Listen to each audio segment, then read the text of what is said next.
What's up, y'all? So today we're going to be reviewing a 360 camera, and I'm new to 360 cameras. This will be my first one. This is called the Insta360 X3. The reason I wanted to try out a 360 camera is because I do electronic reviews, right? As of late, those electronic reviews has been like e-bikes and electric scooters and things like that, right? And right now, how I get the footage of me, like first person view footage of me riding, is using this. I use this and I put my camera on it, and that's how I get a lot of the footage. Or I have to have this guy filming me going by on a bike on my Kenney.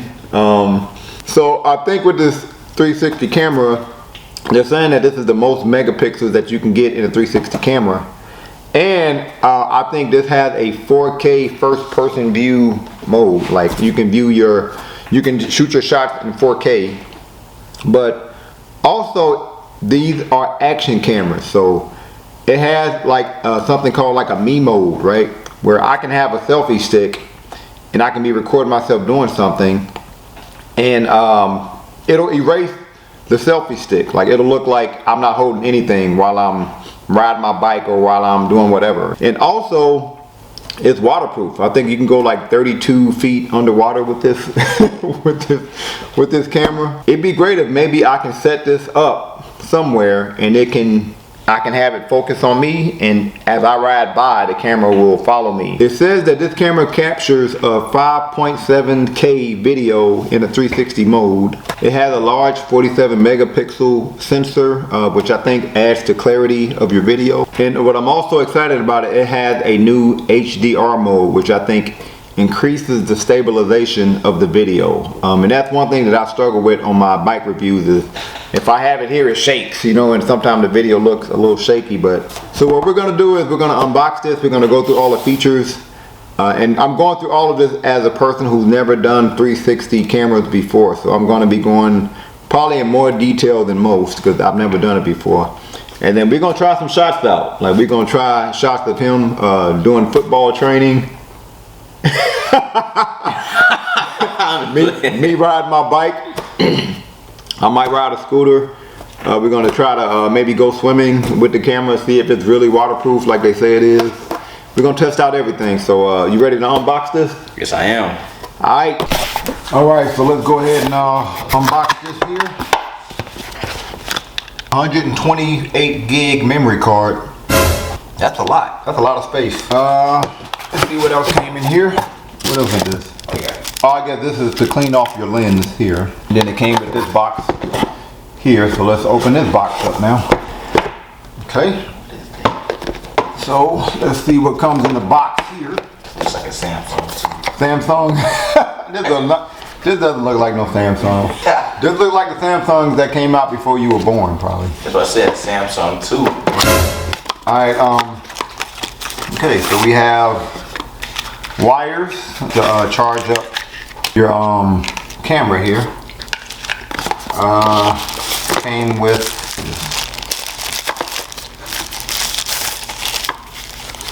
comes with a case. So that's the case that you can put your camera in. You have a quick start guide. Doesn't look like that goes through all the features though. Look like that's just the basics. Waterproofing, what to know. Okay. Comes with like it comes with a warranty card. I'm not seeing any instructions though. Maybe the camera is that easy to use, but you don't really need instructions. So this is pretty much what it looks like up close. Here's the lens here. You want to do the honors?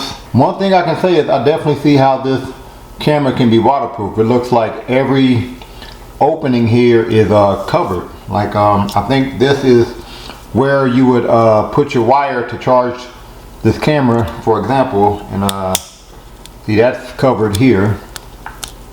And our 1800 amp hour battery is here, concealed here. And I think to take that out, you squeeze these two together, and then your battery comes out there. I figured out where to put your SD card. Looks like when you take your battery out, in here there's a slot where you put your SD card in there. Let's see, on the other side we have our power button. Oh, look like we have a quick menu button. So I guess you click this Q button here to have a quick menu pop up on your screen here.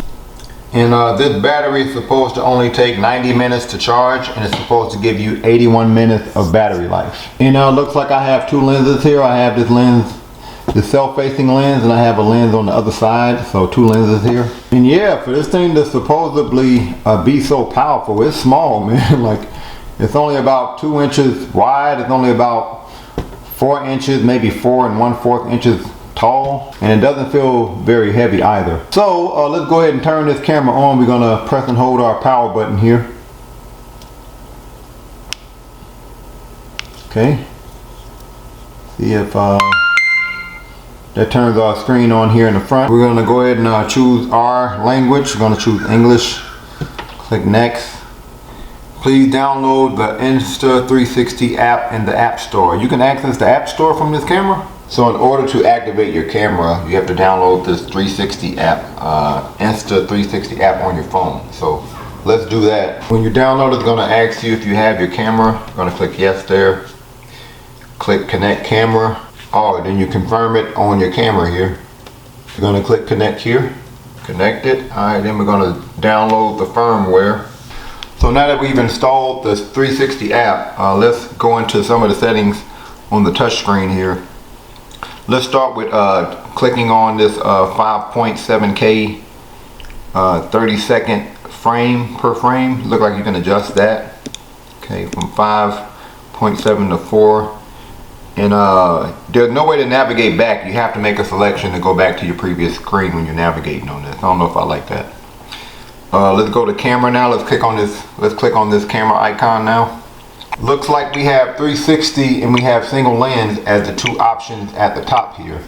And based on which one we select is going to determine what options we have down here. So if I switch this to single lens, I have a different list of settings, right? If I go to 360, then the menu changes. So let's look at all the 360 options. So I have time shift in 360, bullet time, loop recording, and I'm not going to try all of these, just some of them. Star lapse, burst, take 9 photos rapidly, interval, photos at a specific interval, HDR photo, so high dynamic range, regular photo, video, and active HDR video. I think that's when you're taking a video and you're doing something extremely active in the video, and it's gonna maybe give you a higher sense of stabilization than it normally does. Time lapse, time shift, videos can be shot while moving, okay, and bullet time. Okay, so let's look at single lens. Here's the options we have for single lens. Option to take video, me mode. Yeah, that's the one where you can take a video of yourself or a photo of yourself and it'll crop out the selfie stick. Loop recording, we got photo. Okay, so single lens doesn't have as many.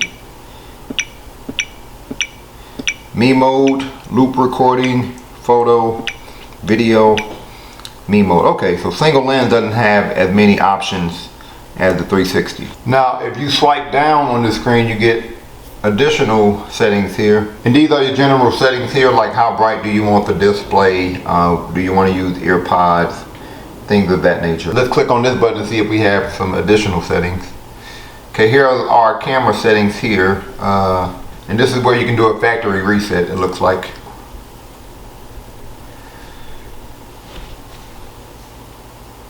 This is if you want to set up a Bluetooth remote. This is if you want to do noise reduction. Now if you swipe to the left on the screen, you get even additional options, okay? So here it looks like you can make some changes to your camera. You can adjust the EV, whether you want vivid color. We're going to keep it on auto for now. After you've selected your camera, if you swipe right here, you can see the videos and pictures that you have taken. Now based on which mode you're in here, your ability to change the resolution and the frames per second will change. So if I change this from 360 to single lens, for example, video, then my maximum resolution is 4K instead of 5.7K at 30 frames per second, and then I can change that if I want to. Okay. Okay, if we go into single lens photo, let's see what options we have there. So let's click on the 9 megapixels. This is only a ratio of 1:1. See if you can change that. Oh yeah, you can change that too. I have my my width options. I can choose ultra, wide, or linear. Okay, let's go into me mode. That's another one I'm gonna use as me mode. Let's see what all options I have in me mode here. So obviously, this is only for selfies. So let's click here. I can change my resolution.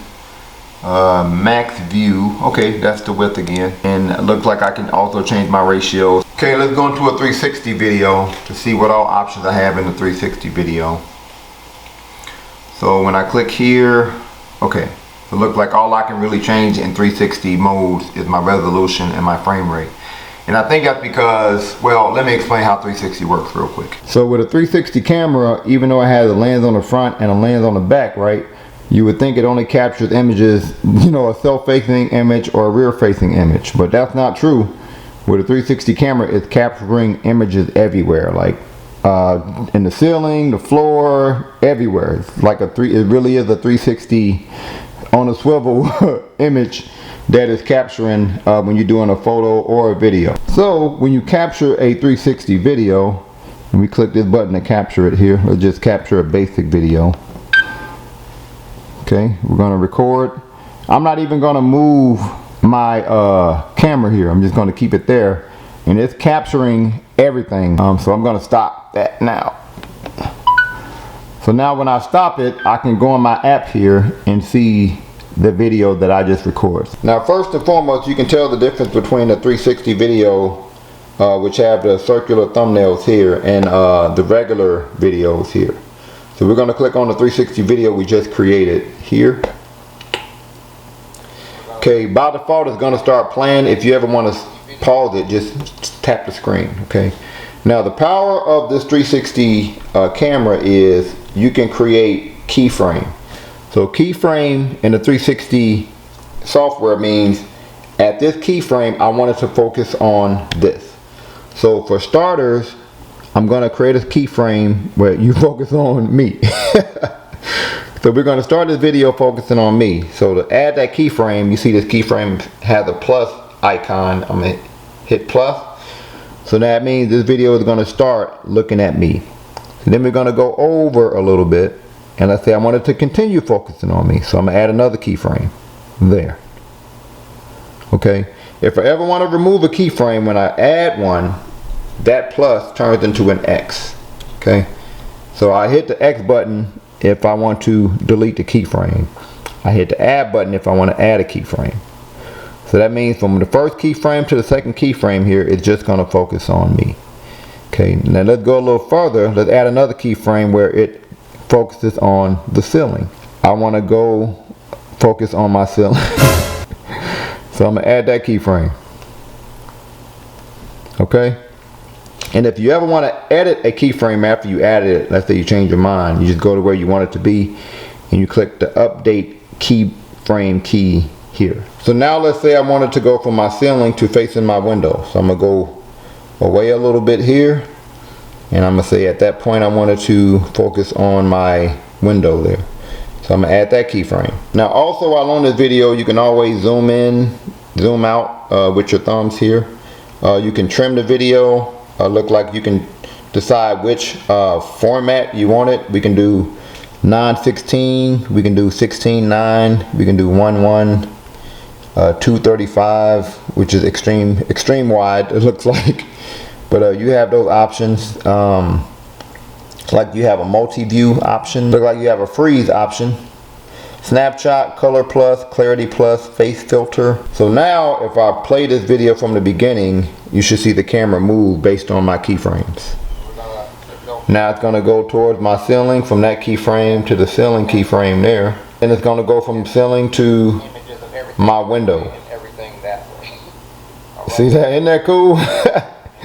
And since that's my last keyframe, it's going to focus on the window for the rest of the video. Now after you create a keyframe, there's a way that you can track a certain subject. We're going to track my son here. So I click plus to create a keyframe, and then there's something called deep track. Check this out. So if I click on deep track, I can highlight what I wanted to track. So I'm gonna make a little box around my son there, right? And then I click start tracking.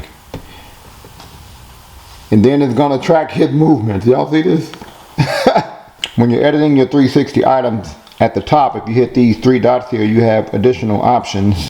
Flow state stabilization, directional lock, identity tracking targets, calibration, aqua vision if you're shooting underwater. So we're going to start out by testing out the non-360 photos and videos. And just for kicks, I'm going to be comparing the non-360 photo and video to my cell phone, which is a Samsung Note 20. Going to start by talking about the non-360 photo, which is at 36 megapixels. Regarding the 360 photos, it does look like it struggled with brightness and clarity. You can see my Note 20 looks clearer, it looks brighter.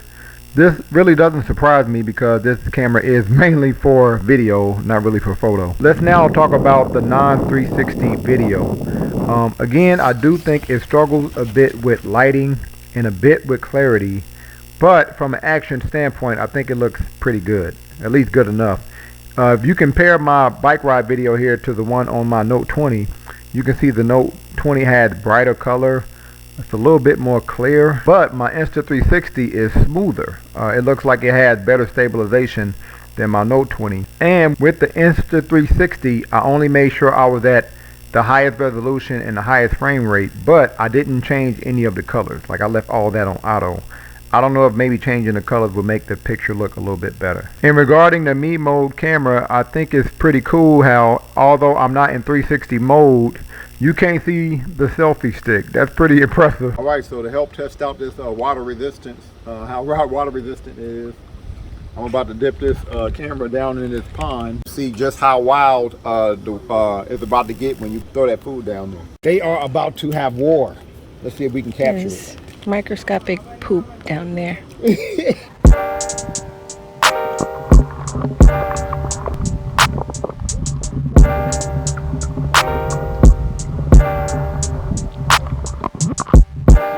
How you think it did underwater?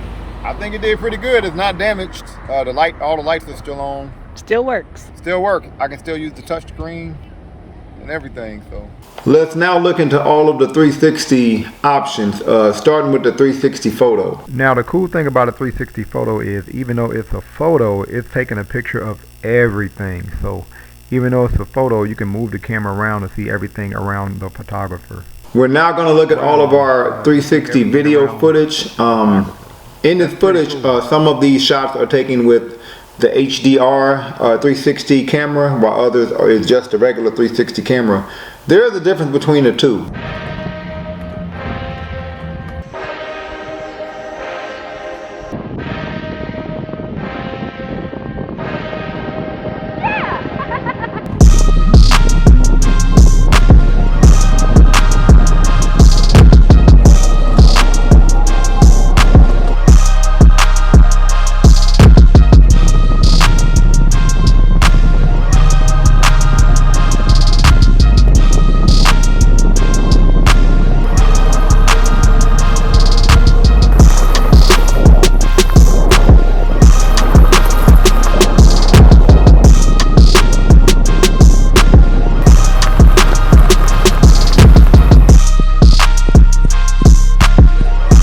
So comparing the 360 video to the 360 HDR video, I think the 360 video looks better, look like it does better with color and the lighting, but I think the HDR has a smoother video. It looks like it has better stabilization.